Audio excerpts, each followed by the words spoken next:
आप सभी को हमारा प्रणाम। आप सभी का हमारे इस यूट्यूब चैनल पर स्वागत है। आज की इस कहानी में हम यह जानेंगे कि हम दूसरों के मन की बातों को हम किस प्रकार जान सकते हैं। किसी के मन की बातों को जानने के 3 तरीके होते हैं, लेकिन इन 3 तरीकों को समझना अति आवश्यक है। अगर आप इन 3 तरीकों को समझ लेते हैं तो आप किसी के भी मन की बातों को आसानी से समझ सकते हैं। तो चलिए इस कहानी को समझते हैं कि आप किस प्रकार किसी के मन की बातों को जान सकते हैं। बहुत समय पहले की बात है। एक गांव में 2 भाई रहा करते थे। बड़ा भाई अंधा था, जिस कारण वो घर पर ही बैठा रहता था, और छोटा भाई खेती किया करता था, लेकिन खेतों में अधिक जानवर आने से पूरी फसल नष्ट हो जाती थी, जिस प्रकार छोटा भाई बहुत परेशान रहता था। तभी उसे एक तरकीब सूझी। उसने सोचा, खेतों में से जानवरों को भगाने के लिए क्यों न मैं अपने बड़े भाई की मदद लूँ। वैसे भी बड़े भैया अंधे हैं, खेत में बैठे रहेंगे तो जानवरों की आहट पाकर वो उन्हें जोर से चिल्लाकर भगा सकते हैं, जिससे हमारी फसल बच सकती है। तब उस छोटे भाई ने खेत में ही एक छोटी सी झोपड़ी तैयार की और अपने अंधे भाई को उस खेत में बैठा दिया और उनसे कहा, भैया, यदि किसी जानवर की आहट आपको सुनाई दे तो आप जोर जोर से चिल्लाना। यह सुनकर वो जानवर यहाँ से भाग जाएगा और इससे हमारे फसल नष्ट होने से बच जाएंगे। बड़ा भाई अपने छोटे भाई की बात मान लेता है और वह खेत में बनी झोपड़ी में रहने लगता है। जब भी किसी जानवर की आहट उसे सुनाई देती, वह जोर जोर से चिल्लाना शुरू कर देता है। इससे वो जानवर उसके खेतों से भाग जाते थे। ऐसा करते करते उसे कई दिन बीत चुके थे। तभी एक दिन उसके खेत में एक हिरन भागता हुआ आता है और वह खेत के बांध को तोड़कर वहाँ से भाग जाता है। लेकिन उसी हिरन का पीछा करते हुए एक राजा भी उस खेत में आ जाता है। तभी राजा की नज़र उस अंधे आदमी पर पड़ती है। राजा उस व्यक्ति से कहता है, देखो, मैं यहाँ एक जानवर का पीछा करते हुए आया हूँ, क्या तुमने उस जानवर को देखा है? इस पर वो व्यक्ति कहता है, हे राजन, मैं तो अंधा हूँ, मैं भला किसी जानवर को कैसे देख सकता हूँ? लेकिन मैं इतना ज़रूर बता सकता हूँ कि जो जानवर हमारे खेत में भागा है वो आपके लायक नहीं है। आप उसका पीछा करने में अपना समय यूँ ही बर्बाद न करें। राजा उस अंधे की बात सुनकर बड़े अचरज में पड़ गए। वे सोचने लगे कि व्यक्ति तो अंधा है, फिर इसे कैसे पता कि जिस हिरन को मैं तलाश रहा हूँ वह मेरे लायक है ही नहीं। ये अंधा व्यक्ति यह कैसे बता सकता है कि उस हिरन को मैं नहीं मार सकता? कहीं यह मुझसे झूठ तो नहीं बोल रहा है? राजा उससे कहते हैं कि तुम झूठ तो नहीं बोल रहे हो। एक तरफ तुम कहते हो कि तुम अंधे हो और दूसरी तरफ ये भी कह रहे हो कि जो जानवर यहाँ से भागा है वह मेरे लायक नहीं है। इस पर वो अंधा व्यक्ति कहता है, हे राजन, यह मेरा अनुभव है और जिससे आप हिरन समझ रहे हैं, असल में वह एक हिरनी है और वह भी गर्भवती है। जहाँ तक मुझे पता है, मैंने किसी राजा को एक गर्भवती हिरनी को मारते हुए नहीं देखा है। इसी कारण मैं आपसे कह रहा हूँ, वह आपके लायक नहीं है। आप उसके पीछे अपना समय व्यर्थ न करें। यह सुनकर राजा और भी अचरज में पड़ गया और वो ये सोचने लगा कि आखिर ये अंधा आदमी कैसे जान सकता है कि वह हिरनी है और वो भी गर्भवती। राजा बहुत देर सोच विचार करने के बाद अपने सेनापति से कहता है, सेनापति, मुझे वो जानवर जिंदा चाहिए, क्योंकि मुझे यह पता करना है कि क्या वो गर्भवती हिरनी है। क्योंकि ये अंधा व्यक्ति बहुत विश्वास से कह रहा है, मुझे इसकी पुष्टि करनी ही होगी, और अगर वह हिरनी हुई और वो भी गर्भवती तो मैं उसका शिकार नहीं कर सकता, क्योंकि मुझे तो हिरन का शिकार करना था। इसलिए जाओ, पता करो कि क्या वो हिरनी है। सेनापति राजा से आज्ञा लेकर उस जानवर को ढूंढने के लिए निकल पड़ता है। कुछ देर बाद जब वह वापस लौटकर आता है तो वह राजा से कहता है, ये राजन, इस अंधे आदमी ने जो भी कहा था वह बिल्कुल सच है। वो एक हिरनी ही है और वह भी गर्भवती। यह सुनकर वह राजा आश्चर्यचकित रह गया। उसे यह समझ में नहीं आ रहा था कि आखिर एक अंधा व्यक्ति यह कैसे पता कर सकता है कि वह एक हिरनी है, और तो और वह गर्भवती भी है। आखिर यह कैसे जान सका? ऐसा कई सारे प्रश्न अब राजा के मन में उठने लगे और अब राजा ने ठान लिया था कि मुझे इस बात की तह तक पहुँचना ही होगा कि आखिर यह अंधा व्यक्ति कैसे जान गया कि वह एक हिरनी है और वो भी गर्भवती। राजा उस अंधे आदमी के पास जाते हैं और उससे कहते हैं, देखो, मैं तो यह नहीं जानता कि तुम सचमुच अंधे हो या नहीं, लेकिन मैं तुमसे एक बात जानने आया हूँ क्या तुम मेरे प्रश्नों का सही सही जवाब दोगे? इस पर वह अंधा व्यक्ति कहता है, हे राजन, आप पूछिए जो आपको पूछना है।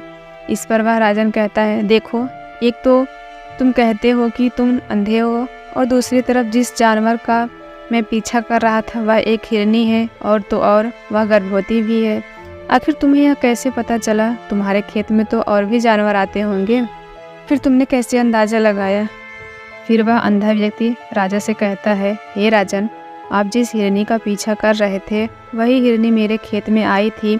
उसकी भागने की रफ्तार से ही मुझे एहसास हो गया कि वह एक हिरनी है, और मेरे खेत के बांध जो हैं वह बहुत छोटी हैं, उसकी ऊंचाई बहुत ज़्यादा नहीं है। अगर कोई हिरन होता तो उस बांध को आराम से लांघ जाता, परंतु वह हिरनी इस बांध को तोड़कर भागी है, और यदि उस बांध को छलांग लगाकर पार करने की कोशिश करती तो इससे उसके बच्चे को खतरा होता, और इसी में मैंने पता लगा लिया कि वह गर्भवती है, और वह ज़्यादा ऊंची छलांग न लगाकर मेरे खेत की बांध को तोड़ते हुए भाग गई।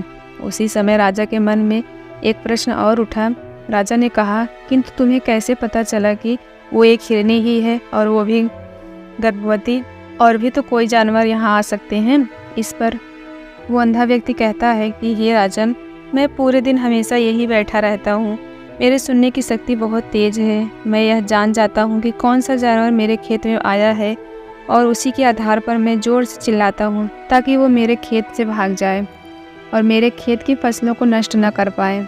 वह राजा उस अंधे आदमी की आवाज़ सुनकर पूरी तरह से संतुष्ट हो चुका था। वो मन ही मन यही सोच रहा था कि आदमी भले ही अंधा हो, लेकिन बहुत ही ज्ञानी मालूम पड़ता है। इस आदमी से कुछ न कुछ तो काम निकलवाना ही चाहिए। ये विचार लिए वह राजा वहाँ से लौट जाता है। राजमहल पहुँचते ही वह राजा उस अंधे व्यक्ति से कहता है, आप तो बड़े ही ज्ञानी हैं, आपको तो किसी भी बात का पता बड़े ही आसानी से लग जाता है। आज मैं आपको यह जानने के लिए बुलाया हूँ कि मेरी पत्नी पतिव्रता है या नहीं। इस पर वह अंधा व्यक्ति कहता है, हे राजन, ये कैसा सवाल है? राजा कहता है, मैंने आपसे बिल्कुल उचित प्रश्न किया है, मुझे इसका सही सही जवाब चाहिए। इस पर वह अंधा व्यक्ति कहता है, हे राजन, ये सारी बातें जाने दीजिए। वैसे भी आपकी शादी को तो कितने साल हो गए होंगे, अब आप क्यों जानना चाहते हैं? इस पर राजा जिद करके पूछता है, देखिए, आपको तो मुझे इस बात का जवाब तो देना ही होगा। यदि आप मुझे इस प्रश्न का उत्तर नहीं देंगे तो मैं तुम्हें मृत्युदंड दे दूंगा। राजा की यह बात सुनकर अंधा व्यक्ति कहता है, हे राजन, यदि आपको यह पता करना है तो आपको मेरा एक काम करना होगा। उस पर वह राजा कहता है, बोलो, मुझे क्या करना होगा? वह अंधा व्यक्ति राजा से कहता है, आपको अपनी पत्नी को मेरे कमरे में अकेला छोड़ना होगा। उस अंधे व्यक्ति की बात सुनकर पहले तो राजा क्रोधित हो जाता है, परंतु सोच विचार करने के बाद वह उस व्यक्ति की बात मान लेता है और अपने सेनापति को आदेश देता है, सेनापति, इस व्यक्ति को और मेरी पत्नी को कुछ देर के लिए एक कमरे में अकेला छोड़ दो। सेनापति बिल्कुल वैसे ही करता है। अब राजा की पत्नी और वह अंधा आदमी दोनों एक कमरे में बंद हो चुके थे। तभी वह अंधा आदमी राजा की पत्नी से कहता है कि मुझे आपको छूना है। अंधे की बात पर वह राजा की पत्नी उसको बहुत पीटने लगती है और उन्होंने उसकी खूब पिटाई की। इसके बाद वह अंधा आदमी कैसे भी करके अपनी जान बचाकर वहाँ से भाग निकलता है और वह राजा के पास पहुँचता है और राजा से कहता है, हे राजन, आपकी पत्नी पतिव्रता नहीं है। ये बात सुनकर राजा अत्यधिक क्रोधित हो उठता है और राजा अपनी तलवार निकालकर सीधा अपनी पत्नी की ओर जाता है और क्रोधित होकर वह अपनी पत्नी से कहता है कि आज मैं आपसे जो भी सवाल करने वाला हूँ इसका सही सही जवाब दीजिएगा, और अगर आपने थोड़ा सा भी झूठ कहा तो मैं आपका सर धड़ से अलग कर दूंगा। वह राजा कहता है कि मुझे बताओ कि आप पतिव्रता है या नहीं। इस पर रानी कहती है, हे राजन, आप भले ही मुझे जान से मरवा दीजिए, लेकिन मैं पतिव्रता नहीं हूँ। राजा को यह बात सुनकर बहुत ही खुशी मिली, क्योंकि वह अंधा आदमी जो कुछ भी कहा था वह बिल्कुल सच था। यह बात सुनकर राजा तुरंत उस आदमी के पास पहुंचता है और उस अंधे आदमी से कहता है, तुम्हें कैसे पता चला कि मेरी पत्नी पतिव्रता नहीं है? इस पर वह अंधा आदमी कहता है, हे राजन, बड़ी सीधी सी बात है। मैंने तो आपकी पत्नी से बस इतना ही कहा था कि मुझे आपको छूना है। इस बात पर वह इतना क्रोधित हो उठी कि गुस्से में आकर मुझे बहुत पीटा। भला कोई औरत किसी दूसरे मर्द को कैसे छू सकती है? लेकिन उन्होंने न आओ देखा न ताव, बस लात घूंसे मुझ पर बरसाने लगी। वह भी तो एक छूना है। एक पतिव्रता नारी कभी भी पराये मर्द को नहीं छूती। मैंने उसे छूने के लिए कहा था तो वह उस वक्त मुझे मना कर सकती थी, लेकिन उन्होंने तो मुझे पीटना शुरू कर दिया और देखते ही देखते उन्होंने मेरे पूरे शरीर को छू लिया। अब आप ही बताइए, ऐसी स्त्री भला पतिव्रता कैसे हो सकती है? तब राजा कहते हैं, तुम तो बड़े ज्ञानी मालूम पड़ते हो। अच्छा ठीक है, चलो तुम मेरे एक प्रश्न का उत्तर और दो, और अगर तुमने इस प्रश्न का सही जवाब दे दिया तो मैं तुम्हें जाने दूंगा। तब राजा उस अंधे व्यक्ति से कहते हैं, अच्छा ये बताओ कि क्या मैं सचमुच अपने पिताजी का ही बेटा हूँ या फिर किसी और का? इस पर वह अंधा व्यक्ति कहता है, हे राजन, इस बात से आखिर क्या लेना देना? आप किसी की भी औलाद हो है तो इस राज्य के राजा ही, इसलिए इस प्रश्न को जाने दीजिए। लेकिन राजा कहता है, नहीं, मुझे इस प्रश्न के सही जवाब चाहिए, अन्यथा यह प्रश्न मुझे हमेशा परेशान करता रहेगा। इसलिए मैं इसका सही जवाब जानना चाहता हूँ, और अगर तुम इसका सही जवाब दोगे तो मैं तुम्हें यहाँ से जाने दूँगा, मैं नहीं रोकूँगा। इस पर वह आदमी कहता है, हे राजन, इसके लिए तो मुझे आपके माँ के पास भी जाने की कोई आवश्यकता नहीं है। मैं आपको अभी यही बता सकता हूँ कि आप किसकी औलाद हैं, लेकिन मैं यह चाहता हूँ कि आप मुझसे वादा करें कि आप मुझ पर क्रोध नहीं करेंगे। राजा ने कहा, मैं तुमसे वादा करता हूँ, मैं तुम पर क्रोध नहीं करूँगा। इसके बाद वह अंधा आदमी कहता है, हे राजन, आप तो अपने पिता के ही पुत्र हैं, लेकिन आप पर एक कंजूस सेठ की छाया पड़ी हुई है। यह सुन राजा क्रोधित हो उठा और तुरंत तलवार निकालकर अपनी माँ के पास जा पहुँचा। वह वहाँ पहुँचकर अपनी माँ से पूछता है कि क्या मैं अपने पिता का पुत्र हूँ या नहीं? अगर आपने मुझे सही जवाब नहीं बताया तो मैं यहीं पर अपने प्राण त्याग दूंगा। मुझे बताओ, क्या सच है? इस पर उस राजा की माँ कहती है, बेटा, तुम हो तो अपने पिता के ही पुत्र, लेकिन तुम पर एक कंजूस सेठ की छाया पड़ी हुई है। जब मैं नहाने के बाद अपना मुंह आईने में देख रही थी तो उस वक्त वह कंजूस सेठ दिखाई दिया था, इसलिए उसकी छाया तुम पर पड़ी है। यह सुन राजा बहुत खुश हो जाता है। यह सुन राजा दौड़ा उस अंधे व्यक्ति के पास पहुंच जाता है और उस व्यक्ति से कहता है कि तुम्हें यह कैसे पता कि मुझ पर एक कंजूस सेठ की छाया पड़ी हुई है? तब उस अंधे व्यक्ति ने कहा, हे राजन, आपने जितने सवाल मुझसे पूछे उसका जवाब हमने सही दिया। यदि कोई और राजा होता तो मुझे ढेर सारे इनाम दे देता, लेकिन आपने अभी तक एक फूटी कौड़ी भी मुझे नहीं दी। इस बात से हमने अंदाज़ा लगा लिया कि आप बहुत कंजूस हैं। इस पर राजा खूब ज़ोर से हंसने लगे और उस व्यक्ति से कहा, मांगो, तुम्हें क्या मांगना है? तुम जो मांगोगे मैं वह तुम्हें दे दूंगा, लेकिन मुझे यह बताओ कि तुम्हें कैसे पता चल जाता है कि कौन सी बात सही है और कौन सी गलत? तुम सभी बातों का इतना सही जवाब कैसे दे पाते हो? इस पर वह अंधा आदमी कहता है, हे राजन, मैं तो वैसे ही अंधा हूँ। अगर मैं अंधा न होता तो मैं किसी के भी मन की बातों को पढ़ लेता। मन की एक भाषा होती है, किसी का मन उसके व्यवहार के रूप में देखा जा सकता है, उसकी आँखों से, उसके होठों से, उसके कानों से, उसके काम करने के तरीके से और उसकी क्रियाओं से पता किया जा सकता है कि उसके मन में क्या चल रहा है। उसके आधार पर हम किसी के भी मन की बातों को जान सकते हैं, लेकिन मैं तो अंधा हूँ, मैं देख नहीं सकता, इसलिए मैं क्रियाओं से देखता हूँ। यदि मुझे कोई बात जाननी हो तो सामने वाले व्यक्ति को कुछ काम देना पड़ता है, जिस पर वह व्यक्ति कैसे काम करता है, किस प्रकार से कार्य करता है, उसके आधार पर मैं यह पता करता हूँ कि उसके मन में क्या चल रहा है। इस पर राजा कहते हैं, तो क्या इसका अर्थ यह हुआ कि मैं भी किसी के मन की बात जान सकता हूँ? इस पर वह अंधा आदमी कहता है, हे राजन, अवश्य आप भी किसी की भी व्यक्ति के मन की बात जान सकते हैं, किंतु उसके ऊपर आपको एक काम करना होगा। आपको अपने मन को शांत करना होगा, आपको अपने मन को वर्तमान में लाना होगा, जिसके लिए आपको 3 तरीके बताने वाला हूँ, और यह 3 तरीके भी बहुत ही आसान है। तब वह अंधा व्यक्ति कहता है, हे राजन, उसके लिए आपको अपने मन को शांत करना होगा, अपने मन को एकाग्र करना होगा। जब हम अपने मन को एकाग्र करते हैं, अपने मन को वर्तमान में लाते हैं, तो हम दूसरे के मन की बात को जान सकते हैं, क्योंकि वह आदमी अभी भी वर्तमान में सोच रहा है। हमें भी अपने मन को वर्तमान में लाना होगा। यदि हम अतीत में हुए घटनाओं के बारे में सोच रहे हैं तो वह अगला आदमी जो वर्तमान में सोच रहा है, हम उसको हम उसके मन की बात को कैसे जान पाएंगे। इसलिए किसी के मन की बात को जानने के लिए हमें सबसे पहले अपने मन को एकाग्र करना होगा, उसे वर्तमान में लाना होगा। आगे वह व्यक्ति राजा से कहता है, हे राजन, ये जो मैं 3 तरीके आपको बताने वाला हूँ, इस 3 तरीकों से आप किसी के मन की बातें बड़ी आसानी से जान सकते हैं। उसके बाद वह अंधा आदमी राजा से कहता है, हे राजन, जो सबसे पहला तरीका है वह है आँखों पर ध्यान देना। किसी व्यक्ति से बात करते वक्त उसकी बातों को सुनना, उसकी आँखों को ध्यान से देखना जो सबसे ज़्यादा ज़रूरी है, क्योंकि आँखें बोलती नहीं हैं, यह बहुत कुछ कह जाती हैं। अगर हम किसी व्यक्ति के इशारों को समझना सीख जाएंगे तो हम यह जान पाएंगे कि उस व्यक्ति के दिमाग में क्या चल रहा है, वो क्या सोच रहा है और वो अभी क्या करने वाला है। मेरे पास आँखें नहीं हैं, लेकिन मैंने अपने गुरु से यह विद्या सीखी है, क्योंकि बहुत सालों पहले मेरी आँखें थी। मैं उस वक्त लोगों के मन की बातें केवल उनकी आँखों से जान लेता था। इसलिए अगर आप दूसरों के मन की बातों को जानना चाहते हैं तो आपको भी उन आँखों पर गौर करना चाहिए, जैसे कि उनका आकार क्या है, वे किधर देख रहे हैं, क्या उनकी आँखें यहाँ वहाँ घूम रही हैं। जब वो आपसे बातें कर रहे हैं तो वह आँखें कहाँ कहाँ घुमा रही हैं, कभी ऊपर तो कभी नीचे, या कभी दाएं या कभी बाएं, या फिर उसकी आँखें खुश नज़र आ रही हैं या फिर आँखें निराश नज़र आ रही हैं, जैसे कि चोर होता है।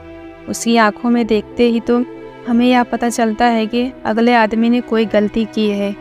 ठीक उसी प्रकार जब हम चालाक व्यक्ति की आँखों में देखते हैं तो आपको पता चलेगा कि उसकी आँखों में एक भाषा होती है। मन की बातों को जानना बहुत ही सीधा और आसान होता है।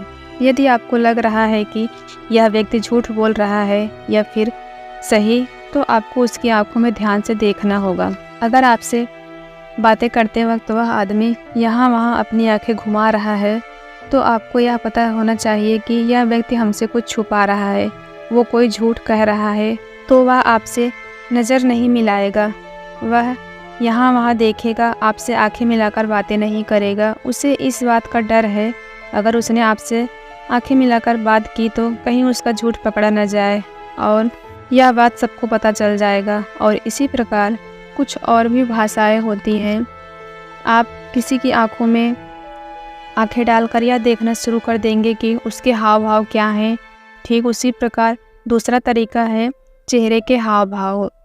चेहरे के हाव भाव भी होते हैं जिससे हम किसी के मन की बात आसानी से पढ़ सकते हैं और इन्हें भी समझना बहुत ज़रूरी है। कभी कभी कोई व्यक्ति अपने चेहरे से जैसे आँख, होठ और बहुत से कुछ अलग अलग व्यवहार करता है।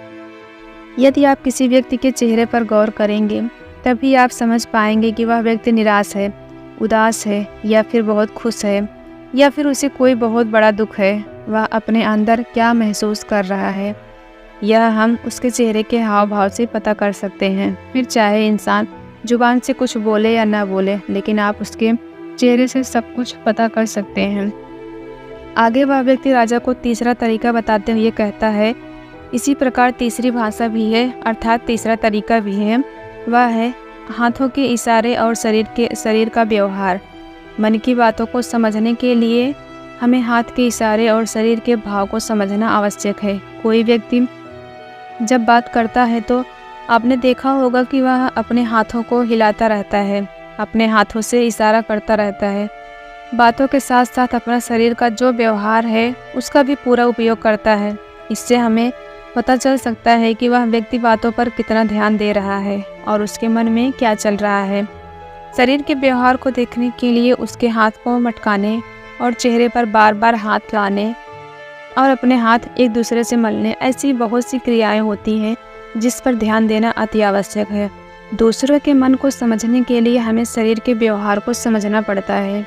इन 3 तरीकों को अच्छे प्रकार से समझ लेते हैं तो बहुत आसानी से आप किसी भी व्यक्ति के मन को बातों को समझ लेते हैं। इसलिए यदि आपको किसी व्यक्ति के मन की बातों को समझना है तो आपको उसकी आंखों पर, उसके चेहरे पर, उसके शरीर के हाव भाव को और उसके हाथों को ध्यानपूर्वक देखकर उसे समझना होगा, जिससे आप यह समझ पाएंगे कि आखिर उसके मन में क्या चल रहा है और वह क्या सोच रहा है। लेकिन उससे पहले आपको अपने मन को एकाग्र करना होगा, शांत करना होगा और अपने मन को एकाग्र में लाना होगा। तभी आप उस व्यक्ति की क्रियाओं पर ध्यान दे पाएंगे, उन्हें समझ पाएंगे। अन्यथा आप यदि अतीत की घटनाओं में व्यस्त हैं, भविष्य की योजनाओं में व्यस्त हैं, तो आप उस व्यक्ति के हाव भाव पर कभी ध्यान ही नहीं दे पाएंगे और ना ही आप यह समझ पाएंगे कि आखिर उस व्यक्ति के मन में क्या चल रहा है, वो क्या सोच रहा है। आपने देखा होगा कि ऐसे कई बड़े संत महात्मा हैं जो बड़ी ही शांति से आपको देखते हैं और आपको देखकर ही आपके मन की बात समझ लेते हैं कि आपके मन में क्या चल रहा है, आप उनसे क्या जानना चाहते हैं। इसका सबसे प्रमुख कारण है कि वो आपके मन की बातों को जान सकते हैं, समझ सकते हैं, आपके मन को वो पढ़ सकते हैं। यदि आपने अभी तक पूरी कहानी को सुना है और यह कहानी आपको पसंद आई हो तो आपसे मेरी एक विनती है कि आप चैनल को सब्सक्राइब ज़रूर कर लें और आपको यह कहानी कैसी लगी है आप कमेंट बॉक्स में ज़रूर बताएं। ऐसे ही ज्ञान से भरी कहानी को लेकर मिलते हैं अगली वीडियो में। धन्यवाद।